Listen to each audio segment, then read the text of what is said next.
स्वागत है आपका फिर से अपने यूट्यूब चैनल गौरव एडुकेटर में। दोस्तों तो आज हम नया टॉपिक लेकर आए हैं, सांची का स्तूप।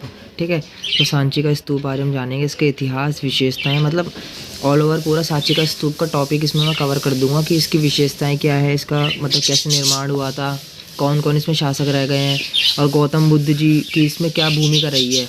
बौद्ध धर्म ना मतलब इसी चीज़ से फेमस हुआ है काफ़ी ज़्यादा, तो इसके बारे में मैं आपको बताऊंगा। ठीक है, ये पूरा आप समझ भी लोगे, स्क्रीनशॉट भी ले लोगे ना, एग्जाम के लिए कोई ज़रूरत नहीं है आपको क्वेश्चंस की या फिर कोई भी मतलब टॉपिक या वीडियो पर देखने की ज़रूरत है ही नहीं। बस ये वीडियो पूरी देख लो, पूरा इसमें क्लियर है, चाहे 12th क्लास हो या कोई ग्रेजुएशन का बच्चा हो, सारा क्लियर हो जाएगा इसके अंदर आज। ठीक है, देखो सांची का स्तूप। इस स्तूप का निर्माण मौर्य साम्राज्य के प्रसिद्ध शासक अशोक द्वारा, ठीक है, 3री शताब्दी ईसा पूर्व में किया गया था।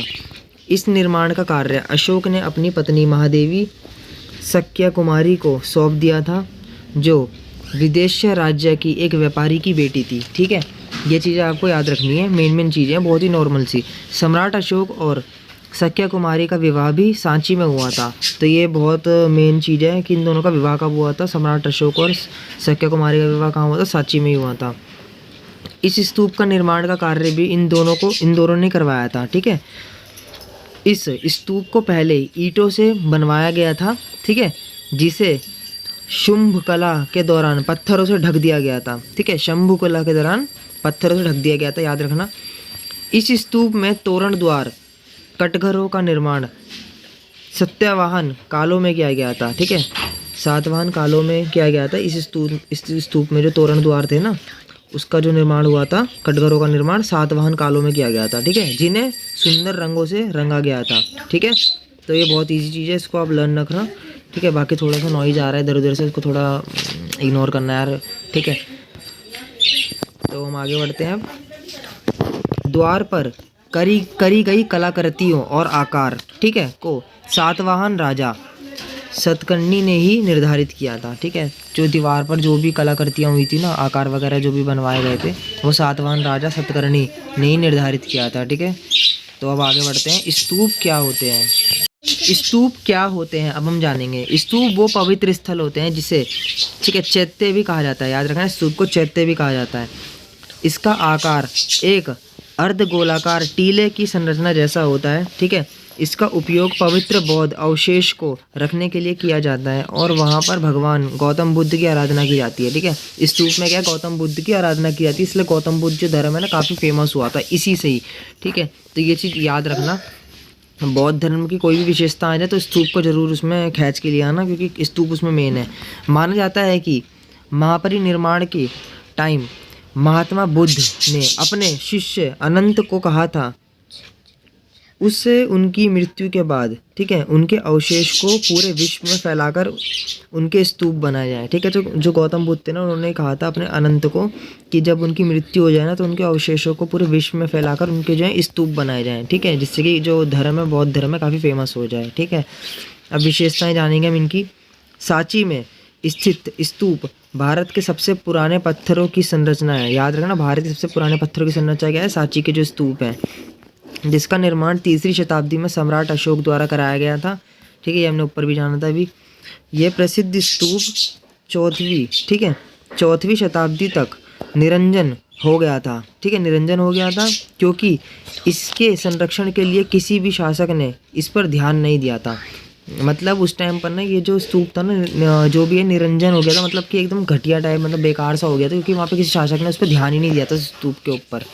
ठीक है, इस स्तूप की खोज 1818 में ब्रिटिश अधिकारी ने जनरल टेलर ने की थी। ब्रिटिश अधिकारी कौन थे? जनरल टेलर, इन्होंने की थी। ठीक है, इस स्तूप की निरंजन अवस्था को देखते हुए ब्रिटिश अधिकारी जो थे, ठीक है, ब्रिटिश अधिकारी जो सरकार थी, ब्रिटिश सरकार, ठीक है, उन्होंने जॉन मार्शल को इसके पूर्ण निर्माण का कार्य सौंपा। इसका पूर्ण निर्माण ब्रिटिश सरकार ने किसको सौंपा था? जॉन मार्शल को। ठीक है, 2-3 नाम है, जॉन मार्शल हो गए, टेलर हो गया, ये सब चीज़ें याद रखनी है आपको। जॉन मार्शल ने 1912 से 1919, ठीक है, तक इसे पूर्ण संरचना कर इसको खड़ा कर दिया। मतलब इसकी संरचना पूरी एकदम मानते टिप टॉप बना दिया था इसको बढ़िया तरीके से। ये स्तूप भारत का सबसे बड़े स्तूपों में से एक है। इसकी ऊंचाई लगभग 21.64 मीटर, व्यास में 36.5 मीटर है। ठीक है, इस स्तूप में 4 तोरण द्वार भी हैं, ठीक है, जिसमें गौतम बुद्ध की जीवन से लेकर परिनिर्माण तक की कथाएं और चित्रण शामिल हैं, ठीक है। वर्ष 1919 में जॉन मार्शल ने इसे संरक्षित करने के लिए एक पुरातात्विक संग्रहालय की स्थापना की। इसके बाद में सांची पुरातात्विक संग्रहालय में परिवर्तित हो गया ये, ठीक है।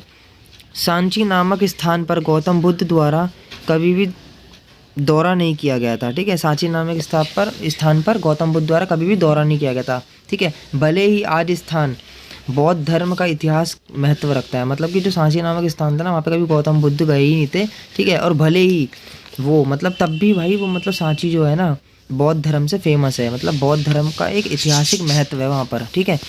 इस स्तूप का निर्माण बौद्ध शिष्यों, बौद्ध अध्यंत को सिखाने के लिए किया गया है। ये जो स्तूप है ना, इसका निर्माण किस लिए किया गया है? बौद्ध शिक्षाओं और बौद्ध में जितने भी अध्यंत होते हैं ना, उनको सिखाने के लिए किया गया है वहाँ पे शिष्यों को।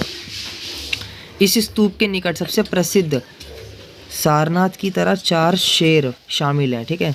सारनाथ की तरह 4 शेर शामिल हैं, ठीक है। सांची के पहले स्तूप में बड़ी संख्या में, ठीक है, ब्राह्मी लिपि में शैली लिखी गई है, ठीक है। सांची के पहले स्तूप में बड़ी संख्या में क्या लिखी गई? ब्राह्मी लिपि में शीला लेख लिखे गए हैं, ब्राह्मी लिपि में शीला लेख लिखे गए हैं, ठीक है। थोड़ा मिसमैच हो गया।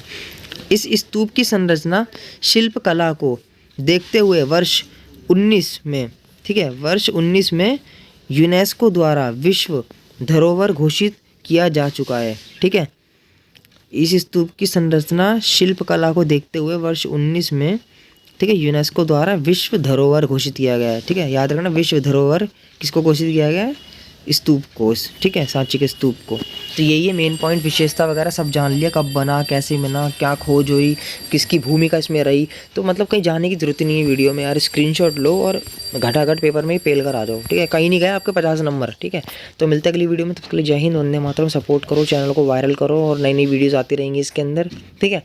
तो ठीक है भाई, थैंक यू यार।